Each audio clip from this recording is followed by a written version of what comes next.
नंतर त्याचा गर्भित अर्थ, जसं काल परवा मी कथेमध्ये आलो होतो शिवपुराणामध्ये, तर मला बाला ज्योतिंकर लिंग नाही भेटली ती, त्याच्यासाठी आलो होतो मी. पण बाकीचं जे जगन्नाथ पाटलांनी सांगितले ते खूप छान सांगितले. अघोर अवतार, ईशान अवतार, कारण मी शिवपुराणकार आहे ना, मला माहिती आहे काय सांगतो ते, आणि खूप उत्तम सांगितलं. म्हणून कथा सगळ्यांना ज्ञात आहे, कथा सगळ्यांना देत, पण त्यातला भाव आणि तो भाव प्रकट करण्यासाठी मिळाला. आणि म्हणून अशी माऊली, या माऊलीचा जन्म 15 ऑगस्ट 1197 श्रावण महिन्यामध्ये गुरुवारी तिथी अष्टमी रात्री 12 वाजता झाला. आणि हीच जन्मतिथी भगवान गोपाल कृष्णांची पण आहे. वाराचा फरक असेल एखाद वेळेस, पण माऊल गुरुवारी अष्टमी तिथी भगवान गोपाल कृष्णांचा जन्म झाला, तेव्हा माझ्या माऊलीचा जन्म झाला, त्याच तिथीला लक्षात ठेवा. आणि म्हणून माऊली म्हटलं की आपण सगळेच म्हणत असतो, लोपले ज्ञान जगीता नेणती कोणी, नेणती कोणी, अवतार पांडुरंग, अवतार पांडुरंग,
ज्यांना ज्ञान माहिती होतं त्यांनी ज्ञानाचा उपयोग वेगळाच करत घेतला होता. आज पण ज्ञानाचा विकास होतोय, आज पण ज्ञान विकलच जातोय. लक्षात ठेवा, मला त्या गोष्टीवर जास्ती बोलणं आवडणार नाही, पण आज पण ज्ञान विकलच जातं ना, नाही का? तुम्ही बहुश्रुत आहात मला माहिती आहे, पण आज पण ज्ञानाचा विकास आहे ना. लक्षात ठेवा, काल परवा जोग महाराज संस्थेचा एक नियम झाला की कीर्तनमयकारांविषयी काय एक नियमावली तयार होणार आहे. तो कसा असावा, तो ब्रह्मचारी असावा, त्यांनी धर्मानुजा असावा, संस्कृतीला धरून असावा. हे तर कधीच व्हायला पाहिजे होतं खरं म्हणजे कोणी पण दुकान नसतं म्हटलं, उठला का डरला कीर्तन. माझ्या सगळं बोलतो मीही त्या परीक्षेमध्ये पास होईल तर मला कीर्तनकार करण्याचा अधिकार होईल. काय लक्षात ठेवा मुलाजी बाबा, जर हे असं घडलं नाही, कोणी पण कीर्तनकार होईल आणि मग त्याचा परिणाम असा होईल जो समाजावर इफेक्ट व्हायला पाहिजे तो होणार नाही. आज मी 100 वर्षाचे सप्ते पाहिले, 100 वर्षाचे, पण 100 वर्षाच्या सप्त्यामध्ये 100 मालकरी नाही. बरं मालकरी नसो, निदान 100 एकादशी करणारे तरी, बरं नसो 100 एकादशी करणारे, निदान 100 सोमवार उपवास करणारे तरी, बरं नको 100 सोमवार निदान गुरुवार करणारे तरी. आणि जर हे घडत नसतील तर मग सप्त्याचा इफेक्ट कसा काय समजायचा आपण? केवळ सप्ताह नाही, वारीमध्ये पण तो इफेक्ट नाही जाणवत. लक्षात ठेवा. आणि जर ज्या माऊलीने जगाचं चिखलफेक सहन करून, ज्या माऊलीने लोक काय चाललंय इकडे, कोणीच नाही इथे माणूस तुमच्या इथे. एवढा मला आवाज येतो, तुम्हाला येत कसा नाही केलं.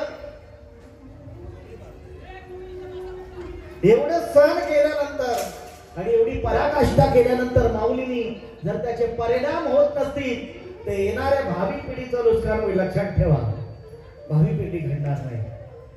असं आहे. कीर्तन रोज टीव्हीवर आलं हो, कीर्तन रोज टीव्हीवर आलं. पण कीर्तनाची परिव्याख्या करताना माऊली म्हणते, तरी कीर्तनाचे नटनाचे नासिले व्यवसाय प्रायचित्ताचे, जे नामच नाही बापाचे असे गेले. हे काय यमकला उठविली बरं का. तीर्थे खाईचं तीर्थे ओस पडली कीर्तनामुळे. यम खाय म्हणे यमावे, दम खाय म्हणे दमावे, तीर्थ म्हणे काय खावे दोष हो कदाची नाही. ही कीर्तनाची मर्यादा. आणि म्हणून माझ्या सगळं बोलतो, मला सुद्धा जर मी आचरणशील जर वागलो नाही ना तर समाजावर विवेक नाही होणार. आणि केवळ बरं का तो विषय झाला ठीक आहे. नाचू कीर्तनाच्या रंगी ज्ञानदीप राहू लगी, हे मान्य आहे मला, नाचायला पाहिजे, बरोबर आहे. पण भगवान परमात्माच्या छंदाने नाचायला पाहिजे, त्याच्या गुणलीलांचं वर्णन करताना नाचायला पाहिजे. नाहीतर एरवी बरं का केवळ नाचणं हा विषय नाहीये. लक्षात ठेवा, ज्ञानोपाराय नाचते, तुकोपाराय नाचते, ते वेगळं नाचणं होतं. लक्षात ठेवा. आणि म्हणून ते म्हणतात, धन्य जगी तोची एक हरिरंगी नाचे, रामकृष्ण वासुदेव सदा स्मरे वाचे. धन्यता देतात एकनाथ महाराज, बरं का. आणि म्हणून ज्ञानोपारायणी तुकोपारायणी बरं का या समग्र समाजासाठी आपल्यासाठी जी पराकाष्ठा केली ना, ती पराकाष्ठा होऊ नये म्हणून माझंही कर्तव्य आहे की मी आचरणशील राहावं आणि तुमचंही कर्तव्य आहे तुम्ही पण आचरणात राहावं. आणि म्हणून त्या माऊलीचा जन्म झाल्यानंतर बरं का, कारण अशी मुलं बरं का निर्माण होण्यासाठी सुद्धा आई वडिलांची कुस पण जशी असायला हवी, आई वडिलांची तपश्चर्या पण असायला हवी. सिद्धपंत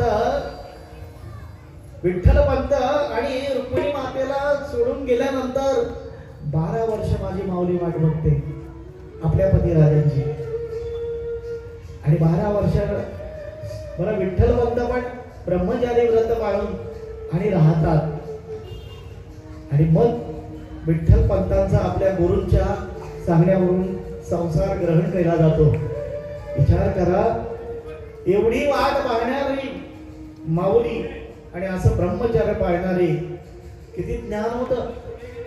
पूर्ण निवृत्ती दादाला सगळ्या ग्रंथांची सोडवणूक करून दिली विठ्ठलपंतांनी. विठ्ठलपंत किती ज्ञानी असते म्हणजे निवृत्ती दादांना काय आवश्यकता नव्हती, ते सदाशिवाचे अवतार होते. आपल्याला काय माहिती, सदाशिवाचा अवतार, सदाशिवाचा अवतार,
ब्रह्मदेवाचे अवतार होते, ज्ञानेश्वर महाराज ब्रह्मदेवाचे अवतार होते. त्या सगळ्या कथा तुम्ही ऐकलेल्या आहेत. मी फक्त स्पर्श करून निघतो पुढे पुढे. ब्रह्मसोपान तो झाला, भक्तानंद वर्तला, आदिशक्ती मुक्ता बाई, दासी जणी लागे पायी. मग हे सगळे अवतारी पुरुष आणि भगवान परमात्मा स्वतः रुक्मिणी मातेच्या उदरातून जन्म घेतात. म्हणून ती कूस तशी लागते. मी नेहमी म्हणत असतो बरं का, नेहमी माझा विषय असतो की जर छत्रपती आम्हाला अवतीर्ण करायचे असतील, छत्रपतींना पुन्हा आणावं लागेल, तर आपल्याला जिजामाता व्हावं लागेल. जिजामाता आली तर छत्रपती येतील. मग त्यासाठी तुम्हा माऊलींना प्रयत्न करावे लागतील. आणि म्हणून ही चारी भावंड अवतीर्ण झाली. लहानाची मोठी होत चालली होती, पण मुंज करायची होती. विठ्ठलपंत समग्र धर्माचं ज्ञान असल्यामुळे त्यांनी जन्म त्यांचा आपेगावला झाला. पण आळंदीकरांना विनंती केली, म्हटलं यांना घ्या ना, यांची मुंज करायची. म्हटलं मुंज नाही तर मला करता येणार.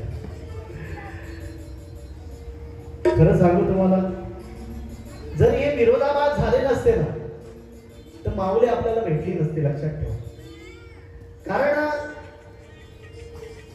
समग्र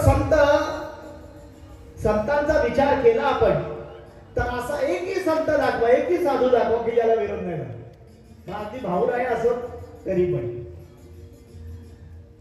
साधू संतांना विरोधाभास झाला. आणि लक्षात ठेवा, जे पण सत मार्गावर चालतात, सत्याला धरून चालतात, त्यांना विरोध होतो.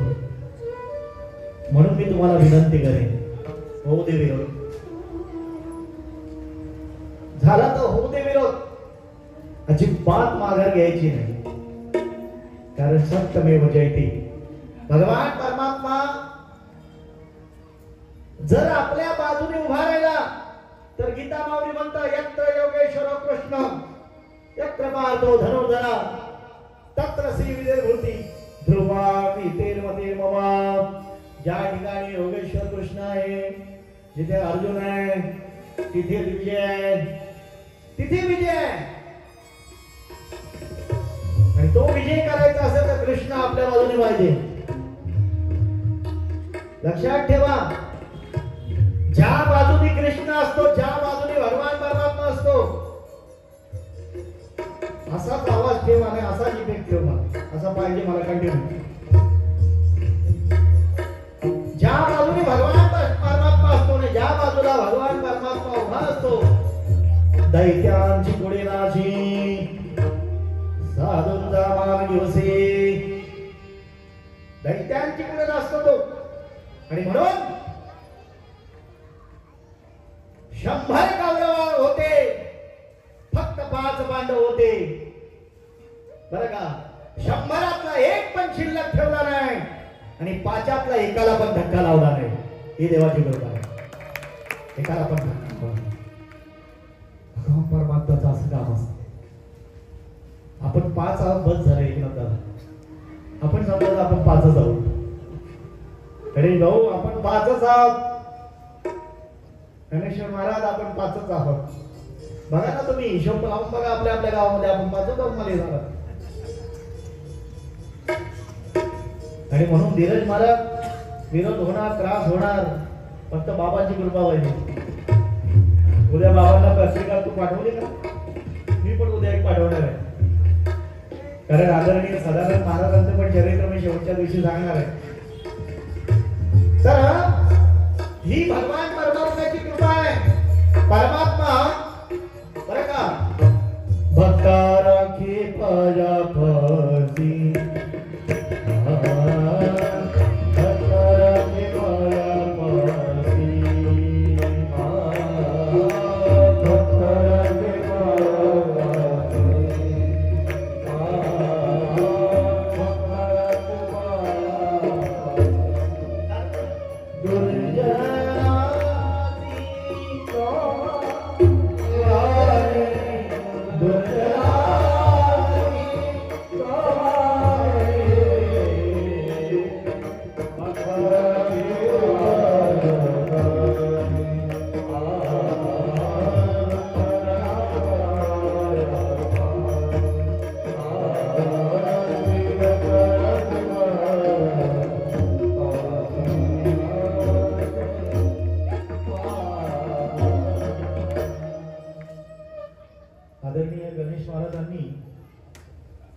2 वर्ष आपण कथा केल्या मामा, पण त्या कथा केल्या लाईव्ह होत्या, पण आपल्या गावातले आदरणीय कॅमेरामॅन जी सिद्धी ते त्यांच्या चॅनलवर करत होते.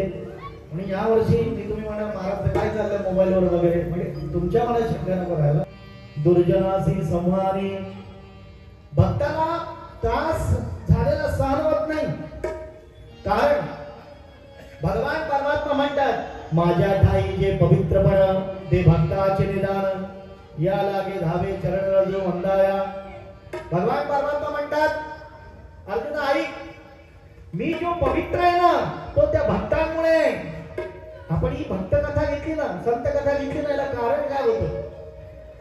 माझ्या अंगाला शहारा आला की अनेक भागवत, अनेक शिवपुराण सगळं काय चाललंय, संत कथा नाही चालले.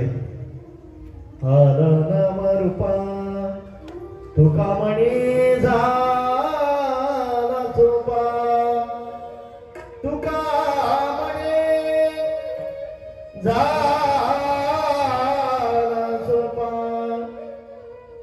तुका म्हणे झाला सोपा.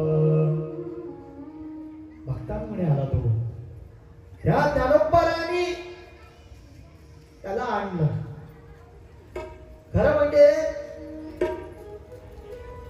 ज्ञानोबारान जेव्हा पुंडलिकाची कथा येईल आपल्याला, तेव्हा मी समग्र ते सांगेनच तुम्हाला.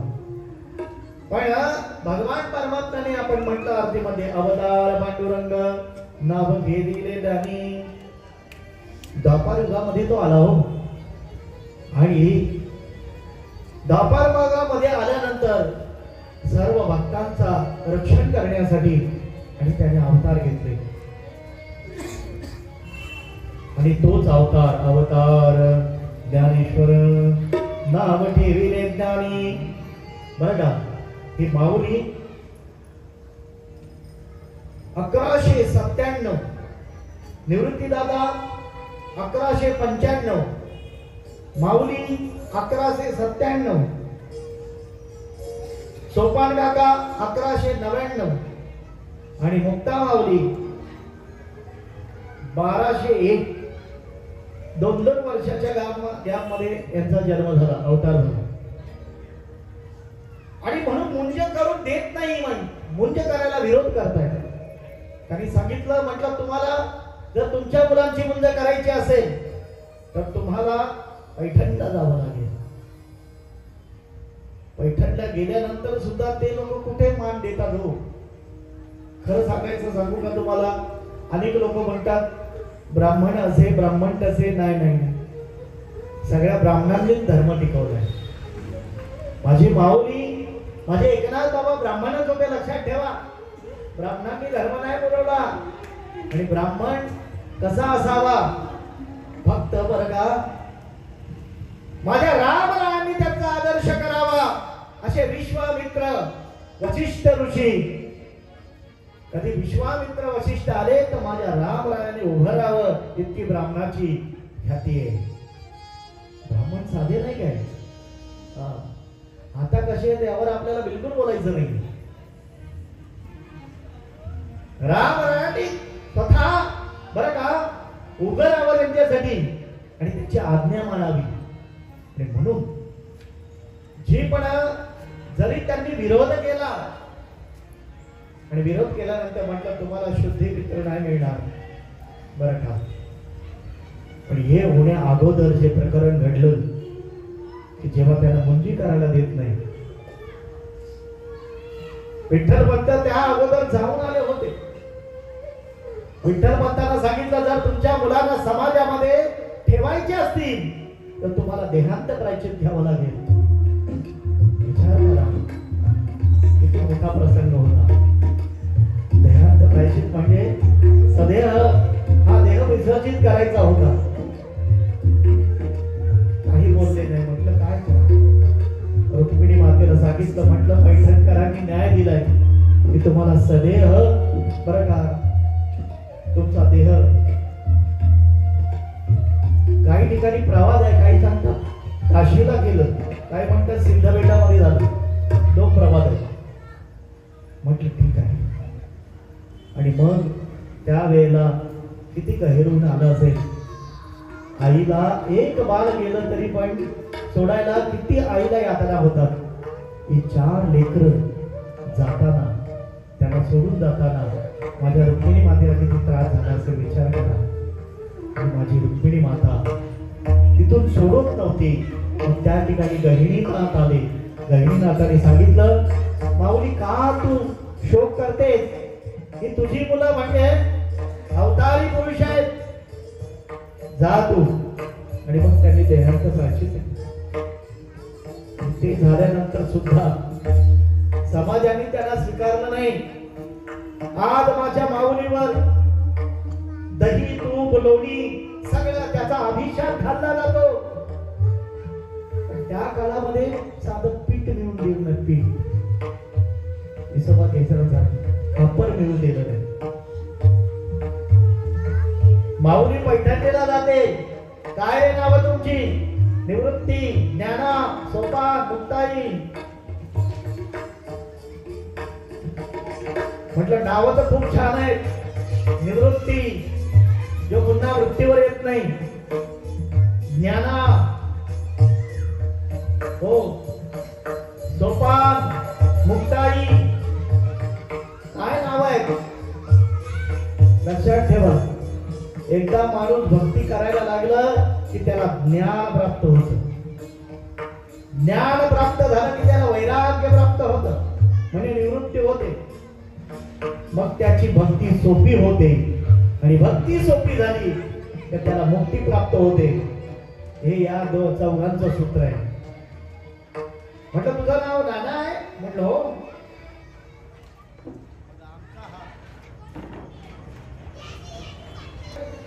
याच्यात तुझ्या काय फरक? म्हटलं काय नाही, त्याचा आणि माझा आत्मा एकच आहे.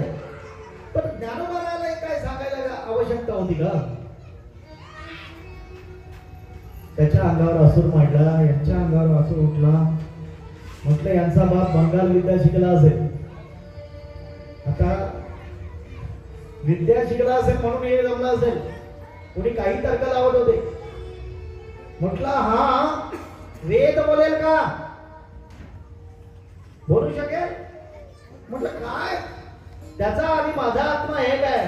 माऊलीने फक्त हात त्याच्या डोक्यावर ठेवला. मोठी वेद बोलला गणपती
गर्भधिजांचा हरविला शांती रूप प्रगटला ज्ञानोबा माझा.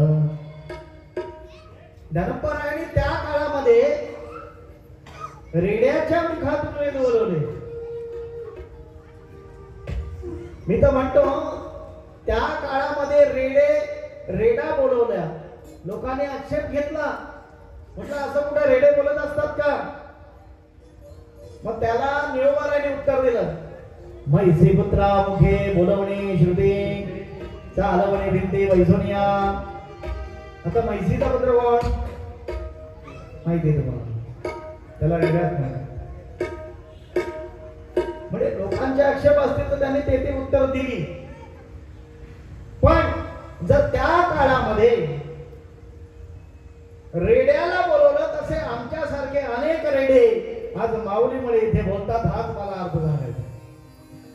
जर माऊलीने त्यावेळेला त्याला ज्ञान दिलं नसतं, आज ज्ञानेश्वरीच्या रूपाने माऊली आपल्या बरोबर आहे, गाथेच्या रूपाने तुकोबार आहे आपल्या बरोबर आहे. जास्ती काही वाचू नका, म्हणजे जमत असं त्यांनी गीता वाचा. ज्या दिवसापासून तेजस महाराज गीतेचं आपलं झालं, तुम्ही होता पहिले कथेला, त्या दिवसापासून पारायण चालू आहे. दर 8 दिवसाला पारायण होत. हे मी तुम्हाला मोठे करण्यासाठी नाही सांगत, तुम्ही पण ते करावं असं मला वाटतं म्हणून सांगतो. बरं, एवढा आवाज आहे का जनरेटरचा बाबा?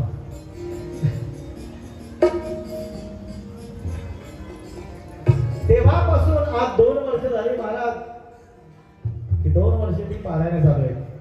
नाही गीता जमत ना, तुकोबारायचा गाथा घ्या. ना ज्ञानेश्वरी नाही गाथा जमत ज्ञानेश्वरी घ्या, ना ज्ञानेश्वरी जमत गाथा घ्या. कोणी म्हणेल आम्हाला वाचताच येत नाही महाराज, काही करू नका, फक्त बोट फिरवा, तरी पण माऊली फिरवा करेल. बोट फिरवल्यावर पण बाबा तरुण या वाची ज्ञानेश्वर, बाबा तरुण या वाची ज्ञानेश्वर, बाबा तरुण या वाची ज्ञानेश्वर,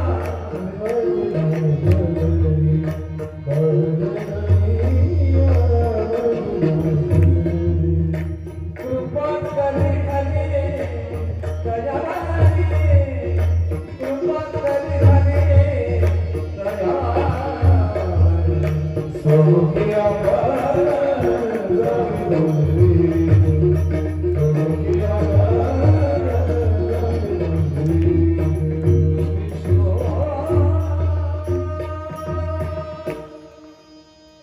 भाव धरून तर ज्ञानेश्वरी वाचली तर कृपा करे हरी दयावणी.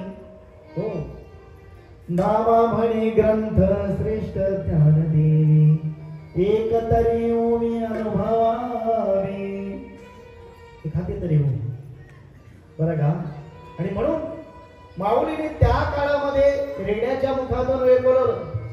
तिथून निघाल्यानंतर नेवासेला त्या ठिकाणी एक सच्चिदानंद नावाचे गृहस्थ होते. त्यांची तिरडी निघाली होती, त्यांच्या भार्या पत्नी, आणि माऊली तिथे ध्यानस्थ होत्या. त्यांचं दर्शन घेण्यासाठी गेल्या. दर्शन घेण्यासाठी गेल्यानंतर माऊलीने आशीर्वाद दिला, सौभाग्यवती भव. काय साधू संतांच्या आशीर्वादामध्ये पण टाकत असते.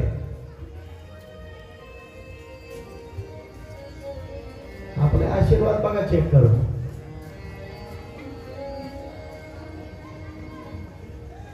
म्हटलं महाराज ह्या जन्माचा का पुढच्या? म्हटलं काय झालं? म्हटलं नवरा गेलाय माझा, माझा पतिराज गेलाय. म्हटलं उठेल, तुझा पतिराज उठेल, पण उठल्यानंतर तो इथे थांबणार नाही. आणि मग माऊलीने त्या सच्चिदानंद बाबाला सांगितलं, उठ बाबा. उठला तो, आणि त्या सच्चिदानंद बाबाने ज्ञानेश्वरीचं लिखाण केलं. लक्षात ठेवा, माऊलीने स्त्रीचा तो केला पुरुष उभा. ही पण कथा भविष्यद आहे. मला एवढंच म्हणायचंय की माऊली काय करू शकत नाही, काही करू शकते, पण एवढंच लक्षात ठेवा, माऊलीने ते ज्ञान, ते सामर्थ्य, ती ताकद पैसा कमवण्यासाठी वापरली नाही. आणि ज्यांनी ज्यांनी ते ध्यान ते सामर्थ्य पैशासाठी वापरले ते त्यांचं काही नाही जमलं. माऊलींनी ठरवलं असतं तर अनेक वर्ष माऊली राहिली असती. अवघ्या 21 वर्षानंतर समाधी घेण्याची काय आवश्यकता होती? आवश्यकता नव्हती. पण तरी माऊलींनी का घेतली? त्याला कारण म्हणजे कार्य झालं की माणसाने थांबायला नाही पाहिजे. काल परवाच मी कुठेतरी विषय सांगितला की बाबांनो, सगळ्यांनी वलकट्ट्या बांधून ठेवा, पंढरपूरच्या वारीला नाही सांगत, वैकुंठाच्या वारीला. हा म्हणजे तुम्हाला ज्या वारीला जायचं असेल तिकडे जा, स्वर्गाच्या वारीला जा, कैलासाच्या जा, फक्त इकडे जाऊ नका, इकडे वेगळीच वारी. म्हणून बिल्डिंग वगैरे बांधून ठेवा, भरून ठेवा. वेळ आल्यावर बस आल्यावर कसं काय निघायचं, बिल्डिंग बांधायची का, कपडे भरायचे, काय करायचं, म्हणून तयारीत राहा. जी तयारीत राहत नाही ना मग ती फसतात, गाडी निघून जाते. आपल्याला निघायचंय सगळ्यांना, लक्षात ठेवा, हे फार लक्षात ठेवा. मी तर म्हणतो, एका संत संमेलनामध्ये मी प्रश्न केला बरं का, मारी माऊली, मी प्रश्न केला त्या संत माऊल्यांमध्ये, कशासाठी परमार्थ करायचा, कशासाठी एक ज्ञान मिळवायचं, कशासाठी वारी करायची, कशासाठी हरिपाठ, कशासाठी काकड आरती. एवढ्या 4ला उठा झाला का भास्कर महाराज, कशाला बोंब मारायच्या 4ला उठून, कशासाठी आहे? मी म्हटलं महाराज, संतांचं संमेलन होतं ते. मी म्हटलं, जर या वारी करण्यापासून काकडा, हरिपाठ, कीर्तन, भजन, जे पण साधन आहेत, माध्यम आहेत, ती कशासाठी आहे? फक्त देव प्राप्ती, भगवत प्राप्ती. बरं का, आत्मप्रचिती. ती आत्मप्रचिती झाली नाही ते सगळं वाया, अर्थकथा, चांडी मार्ग. माऊली म्हणते, जर आत्मप्रचिती झाली नाही, जर देव भेटला नाही, म्हटलं असं कसं काय म्हणतात? काय तो राजा, त्याचं नाव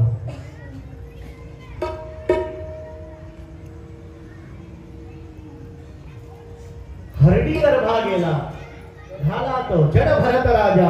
हरणी गर्भा गेला, घाला तो घातला. भजन करायला गेला होता ना तो, सगळं राज्य सोडून गेला होता. राज्य सोडून गेला होता, भजन करायला गेला होता. तिकडे हरिण मला किती वेळा तरी तुम्ही ऐकलं असेल, मला माहितीये. मला फक्त त्याचा अर्थ सांगायचा आहे.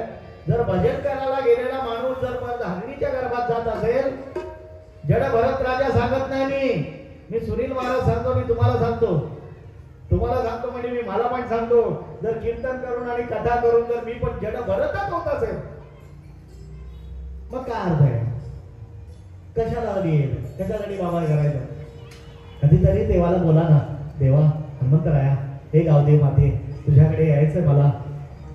हा, बाकीचे सगळे सोहळे होऊ द्या, विवाह वगैरे आता आज होतात ना गावामध्ये, पण कधीतरी देवाकडे जायची तयारी करूया ना. जाऊ दे बातिया गावा, जाऊ दे बातिया.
या प्रांगणामध्ये आलेली सत्य भक्ती मंडळी माझ्यापेक्षा श्रेष्ठ आहे. मी पण भक्त आहे. तुमच्या आशीर्वादाने मी पण भक्त आहे. मी फक्त एवढंच म्हणेन, मी हनुमंतरायला गाव दिलेला माझ्या संत माऊलींना विनंती करेन की माझी ही मंडपात बसलेली सगळी संत मंडळी भक्त मंडळी आहे ना, देवा तुझ्याकडे आली पाहिजे. आणि तुम्ही पण देवाला म्हणा की आमचं हे बाळ आहे ना, हे पण देवा तुझ्याकडे आलं पाहिजे. मी तुमच्यासाठी मागणी करतो, तुम्ही माझ्यासाठी करा, नाही का बाबा? कारण मनुष्यानाम शस्त्रतु कचित ते सिद्ध आहे. हजार मनुष्यामध्ये बरं का काही सिद्ध महात्मे तयार होतात आणि त्या हजार सिद्ध महात्म्यामध्ये एखादा देवाकडे जातो, भाऊरायांसारखा. आणि भाऊरायांच्या जोडीला जातात, ते पण बरोबर जातात. बरं का आम्हाला साहेब एकनाथ बाबा, जर त्यावेळेला हरिश्चंद्र राजा एकटा नाही गेला स्वर्गाला. त्यांनी सांगितलं देवांना, हरिश्चंद्राची कथा सांगायला मला वेळ नाही, सांगितले मी गेल्या वर्षी. पण हरिश्चंद्र राजा म्हणतो मी स्वर्गाला येणार, पण माझ्या बरोबर ही सगळी माझी प्रजा पण आली पाहिजे. हे कसं काय जमेल? गेलेला घेऊन सगळ्यांना. मला तोच सिद्धांत इथे मांडायचा आहे, केवळ मला वैकुंठाला नाही जायचं. माझ्या माऊलीनी माझ्या तुकोबारायांनी जसं वैकुंठ ग्रहण केलं तसा या मंडपात आणि मंडपाच्या बाहेर असलेले जे पण हरिभक्त परायण आहेत बरं का, किंवा जे पण भक्त आहेत, काही हरिभक्त नसतील सुद्धा, पण जे देवाचे भक्त आहेत त्या सगळ्यांनी वैकुंठाला जावं ही माझी इच्छा आहे. लक्षात ठेवा, यासाठी तर कथा आहे. या कथा काय आपल्याला माहिती नाही, माहिती आहे म्हणून बरं का, कथेमधून ह्याचा अर्थ निघतो की जे पण ज्ञान तुम्हाला आहे, जे पण ते सामर्थ्य आहे, ते तुम्ही लौकिकासाठी वापरू नका. माझे ज्ञानेश्वर महाराजांचं बरं का फार छान वर्णन केलंय. बाळा पोटी मायर गेलं, पोटी मायर गेलं,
माऊलीने आपल्या सामर्थ्याचा उपयोग समाजासाठी केलाय.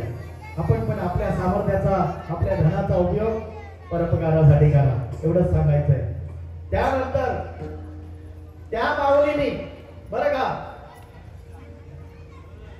सच्चिदानंद बाबा यांचं प्रकरण झाल्यानंतर माऊली तिकडनं येत असताना एका ठिकाणी एक बाबा समाधीस्थ होते. मोठा बाबा होता तो, हो चांगदेव महाराज त्यांचं नाव.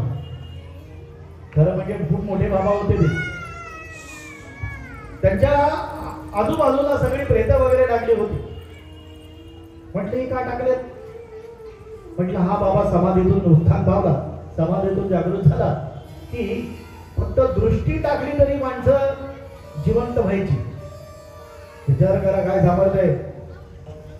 बरं कुंभमेळ्यामध्ये अशी कोणी महात्मे आले नाही. दृष्टी टाकल्या माणसं जिवंत आहेत, फक्त ते दाखवत नाही. आता माळी महाराज ज्यांच्याकडे काय नाही तिकडे गर्दी आहे. आपला विषय नाही, आपला पवित्र विषय आहे. आणि म्हटलं हे कशाला एक आहार घेतलं मुक्ताबाईने, सगळ्या प्रेतावांना फिरवलं, सगळी उठून गेली. हा बाबा जेव्हा समाधीतून उत्थान पावल्यानंतर म्हटलं अरे कोणी मेलच नाही काय. म्हटलं मेली होती माणसं बरी. मग 4 पोरं आली होती. एकीने आहार घेतलं, सगळं फिरवलं, सगळे जिवंत झाले. अरे बापरे, एवढा मोठा चांगदेव महाराज. सांगा नाही बोलत, सांगा बोलूच नाही त्यांना. 14 विद्या 64 कला पारंगत. आपल्याला खुदाजी महाराज एकच कला येते, कीर्तन आणि एक गायन. त्याला 14 विद्या आणि 64 कला. आकाश मार्गाने पण ते जाऊ शकत होते, वाघावर पण बसून जाऊ शकत होते. एवढ्या कला त्यांना. आपल्याला नुसत्या कलाच येतात. बघा संबंधाचा पटापटा. म्हटलं जावं कसं काय. कोरं पत्र पाठवलं. म्हटलं जावं कसं. वाघावर बसून गेला. कोरं पत्र वाचलं. अरे म्हटलं हे अजून कोरच आहे. कोरं राहू माणसाने. माणसं भरल्यात ना फार गडबड झाली. काय भरायला जागाच राहिली नाही. नुसता मुरमुरा चिरमुरा भरलाय ना. आत जायला काय जागा ठेवली नाही. भलत काहीतरी भरून ठेवलंय आपण. काय भरायला पाहिजे माणसाने. तुका म्हणे देह बरी ना विठ्ठले, काम क्रोध केले घर रीते. काम क्रोधाला रीत करायचं असेल तर विठ्ठलाला भरायला जागा ठेवली पाहिजे. हो, रिकामा होता तो. 64 कला लिहून बरं का ओव्या लिहून दिल्या. आणि त्या 64 कला लिहून दिल्यानंतर चांगदेव महाराज भेटायला जातो. तर माझ्या माऊलीने चांदणी जड भिंती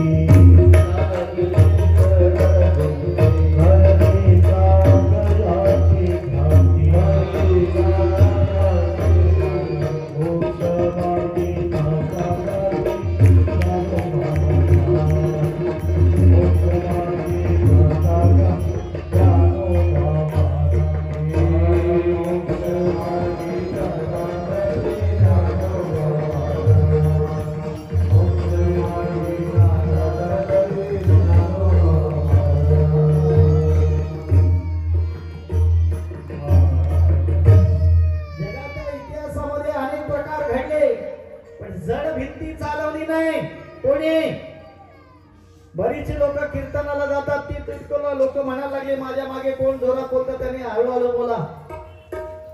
विनंती विशेष साष्टांग नमस्कार. विनंती विशेष हळू बोला. थांबले. अरे निर्जीविकता कशी काय चालली असेल. एकदाच चालवली बाबा, परत नाही चालवली. परत चालवली. इतिहास असा घडलाच नाही. जो महाराष्ट्रीयन संतांचा इतिहास घडला असा कुठे इतिहासच घडला नाही. 12 वर्षात नंतर एवढ्या मोठ्या जंगलात जाणार एकच सदाराम बाबा आहे. तो पण या भिवंडी तालुक्यामध्ये. अख्ख्या डोंबिवली पासून इथपर्यंत सर्व प्रांताला बरं का भारून टाकणारा एकच महाराज झाला म्हणजे सावळाम बाबा. तो आपल्याच प्रांतातला आहे. जेवढ्यांच्या आठवते तेवढे सांगते, राहिलेले नंतर आठवण द्या.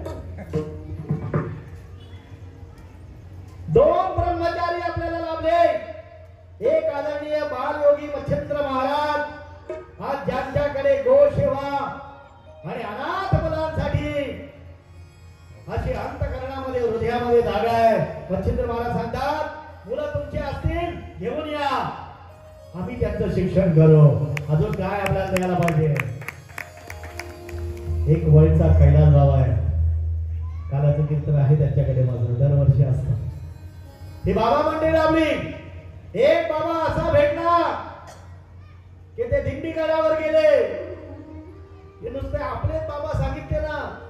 माळी साहेब, एकनाथ बाबा, माळी बाबा, सुनील महाराज, जर आपले बाबा चेतेश महाराज जर सांगितले ना तेवढेच कमी पडतील. बाकीच्यांचा अभेर नाही मला करायचा, पण आपने को बड़ा करो, बाद में देखो क्या मजा है. पहिले आपने को बड़ा करते हैं. एक सरस्वती चिदानंद स्वामी महाराज की ज्यांनी अख्खा हा सरवली प्रांत राममय केला आहे. एकच मंत्र, जय श्रीराम. जय श्रीराम. तुम्ही बोलू नका. जय श्रीराम. जय श्रीराम. हे सगळे जय श्रीराम वाले, हमने जय हनुमान वाले हैं भाई, टेंशन नहीं. हमने कुछ कर नहीं है, तुम राम के हो तो हम हनुमान के हैं. आणि म्हणून सगळ्या प्रांताला बरं का श्रीराममय करणारे चिदानंद स्वामी आणि या पंढरपुरामध्ये बरं का नेणारे दिंडी, त्र्यंबकला नेणारे दिंडी आदरणीय श्री संत काशीनाथ बाबा महाराज ते पण ह्याच प्रांतात आहेत, लक्षात ठेवा. आणि ज्यांनी जन्म रत्नागिरीला घेतला, जन्म घेतल्यानंतर ज्यांनी शिक्षण पुण्याला घेतलं, शिक्षण पुण्याला घेऊन सद्गुरू नाशिकला केले, सद्गुरू नाशिकला केल्यानंतर आत्मप्रचिती झाल्यानंतर केवळ भिवंडी, खाना, कल्याण या समग्र प्रांताचा उद्धार करण्यासाठी एक रत्नागिरीचा बाबा आला. त्या बाबाचं नाव आहे चितघन स्वामी सखाराम महाराज आणि तो गवार क्षेत्री आपल्यासाठी आला. असं अंगाला शारा मारतो. आणि त्या बाबांनी ह्या बाळाला घेतलं 30 वर्ष 31 वर्ष घेतलं. यंदाच फक्त वारी माझी टळली. थोडस काय तांत्रिक बिघाड झाल्यामुळे हमको भी आता है भाई. तांत्रिक बिघाड झाल्यामुळे पुढील कार्यक्रम रद्द करण्यात आला. तो पुढच्या वर्षीपासून तर कंटिन्यूच होणार. इतके बाबा मंडळी झाली. आणि म्हणून निर्जीव भिंत चालवली म्हणजे काय, तर त्या ज्ञानोबारांची इतकी ख्याती होती की निर्जीवाला सजीव रेडात बोलवलाच हो, पण निर्जीव भिंतीला पण चालवली. आणि म्हणून इतकी ताकद माझ्या माऊलीमध्ये होती. त्या माऊलीची संगत करण्यासाठी ह्याच महाराष्ट्रामध्ये एक पंढरपुरामध्ये अवतीर्ण झाले. आणि एक बरं का आळंदी म्हणजे आपेगावला त्यांचा जन्म झाला आणि ज्यांचा इतिहास आळंदीमध्ये घडला. माऊलींनी ठरवलं की जोपर्यंत आपण एकत्र येत नाही, दृष्टांत सगळ्यांना माहिती आहे पण सिद्धांत लक्षात घ्या. माऊलींनी त्यावेळेला आपल्याला सांगून ठेवलंय की एक व्हा, बटोगे तो कटोगे. हा, जब तक बटोगे तब तक कटोगे.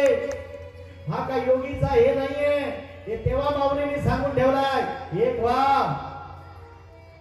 आणि म्हणून माझी माऊली ज्ञानी असून सुद्धा माझी माऊली नामाच्या भेटाला गेली. आणि त्या बरं का त्या 1200 शतकामध्ये ज्ञान आणि नाम एकत्र आलं म्हणून आज हा विस्तार झाला. लक्षात ठेवा, हा विस्तार झालाच नसता नाम आणि ज्ञान एकत्र आलं. म्हणून आपण पण लक्षात द्या, तुम्ही ज्ञानी असाल ना तर नामधारकाकडे जावं पाहिजे आणि तुम्ही नामधारक असाल ना तुम्ही ज्ञानाकडे गेलं पाहिजे. लक्षात ठेवा, दोन्ही एकत्र आले. तीर्थयात्रा झाली. तीर्थयात्रामध्ये नामदेवांच्या चरित्रामध्ये बरं का 7 दिवसामध्ये गाय उठवली. त्यानंतर आमदार नागरातला बरं का फिरविले देऊळ जगा माझी खाती, नामदेवा हाती दुधव्याला.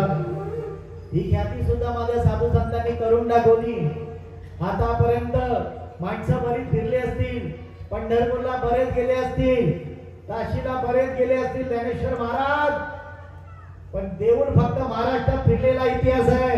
खुर्च्या फुलाजी बाबा अजून दुसरं कुठं देऊळ फिरलेलं मला दिसत नाही. आणि ते फक्त माझ्या महाराष्ट्रीय संतांनी बरं का फिरवलेलं आहे. ही महाराष्ट्राची खाती आहे.